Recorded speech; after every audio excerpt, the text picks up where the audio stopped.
Assalomu alaykum akajon. Menga biladigan ish bormi? Hamma ishni qilib bilaman akajon. Qanaqa ish? Kim qo'ydi o'zi seni bu yoqqa? Uyingga borib nafaqangni olib yotmaysanmi? Chiq eshikdan bor, senga ish yo'q.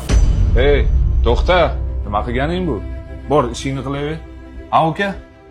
Ishlamoqchimisan? Ha aka, ishlamoqchiman. Nima ish qo'lingdan keladi? Akajon, video olib bilaman, montaj qilib bilaman, kompyuterda ishlab bilaman. Ya'ni bugateriyada ham o'rganganman. Mehribonlik uyida bizga o'rgatishgan. Yo'q, kompyuterda ishlashni ham bilasanmi? Ha, kompyuterda ham ishlab bilaman aka. Unday bo'lsa kerak. Bizni qiladigan ishimiz Kim bor? Abror akami? Abror aka.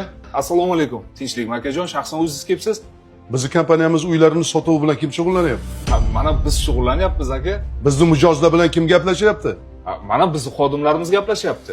Aka, biror muammo bo'lsa ayting. O'sha qanaqaysi xodimiz? Ko'rsating menga. Mana Pyotr, buyoqqa. Labay. Mana shu bola shug'ullanyapti. Rostdan shumi? Ha?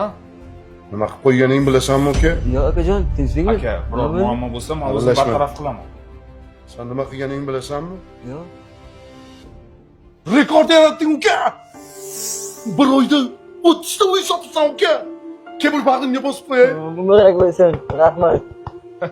Shahzodjon, kompaniyamiz nomidan bir xonalik uyni shunga sovg'a qilyapmiz. Ana, mehnatlaring natijasi bu. Bizni sotuv bo'limimiz hatto bu ishni qila olmadi. Mana shu bir xonalik uy sizga, ukajon. Rahmat akajon. Uka, odamni tashqi ko'rinishiga qarab emas, uning ichki dunyosiga qarab ishga olishni siz menga o'rgatdingiz. Barakalloh uka. Mana shunday ishlashda davom.